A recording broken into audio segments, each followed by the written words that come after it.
Queria só deixar uma pequena provocação para todo mundo que está nos assistindo.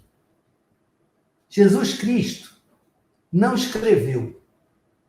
Jesus Cristo sempre me intrigou. Jesus Cristo viveu e outros escreveram a vida dele. E não há nada que tenha se comunicado com mais eficiência para a humanidade do que o pensamento cristão. Estou me referindo ao pensamento cristão anterior à filosofia cristã, anterior à escolástica, anterior à ciência cristã. A mensagem mesmo cristã foi comunicada com tanta potência que povos que conquistavam os romanos se convertiam depois ao cristianismo. Quer dizer, o próprio conquistador se convertia para a religião do conquistado. Isso sempre me intrigou. Por que um homem que não escreveu, entretanto, teve a sua mensagem tão eficientemente comunicada?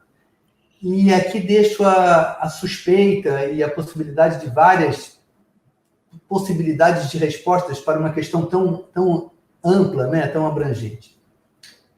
Ao não escrever, ele delegou a quem conta a sua história a liberdade de interpretá-la.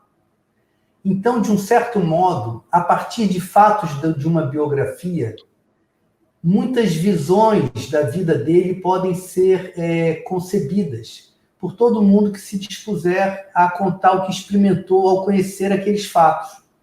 E ele mesmo pouco fazia análises teóricas, ele contava histórias, ele contava uma pequena história para transmitir a mensagem dele. Na nossa luta por um Brasil verdadeiro, nós temos um desafio que é de linguagem. Enquanto aqui 15 mil pessoas nos assistiram, sabe quantas pessoas assistiam a Grande Família no auge da temporada? 60 milhões. 60 milhões de pessoas. Só para a gente ter uma ideia do tamanho do desafio de comunicação coletiva que está posto para aqueles que querem falar a verdade. Fica então essa provocação. De que modo enfrentarmos a questão da linguagem para transmitirmos a nossa mensagem de modo que ela seja recebida como uma mensagem honesta. Muito obrigado e vai agora você aí, Eduardo. Considerações finais. Depois disso, a gente não me sobra nada para falar. Pedro, eu te acho uma pessoa genial, né? E eu acho que a gente não deve tentar definir as coisas. Definir vem de dar fim, né? E nada melhor do que terminar essa conversa sem definir. Pelo contrário, não vamos dar um fim, vamos dar um começo. E um começo se dá como um questionamento, como uma pergunta.